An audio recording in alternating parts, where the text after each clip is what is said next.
Hey, it's Chris Choe from One Rate Mortgage. Here's this week's recap on what happened in the housing and financial markets. So, in the broad economic news, the inflation rate dropped slightly in January, but came in higher than expected. Core inflation without energy and food was up slightly. Retail sales jumped 3% in January, smashing expectations.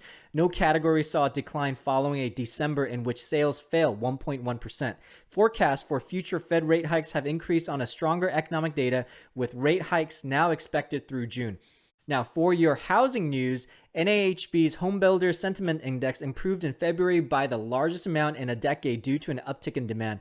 New home construction retreated for a fifth straight month in January, reaching the lowest level since June 2020. Building permits also fell. Now, though some home prices are retreating slightly, the NAR, the National Association of Realtors, reports the typical home price has risen 42% in the past 3 years, which is not surprising. Now, the quote of the week is by the Hall of Fame football coach Mike Ditka. Success isn't measured by money or power or social rank. Success is measured by your discipline and inner peace. Hope you have a great and blessed week.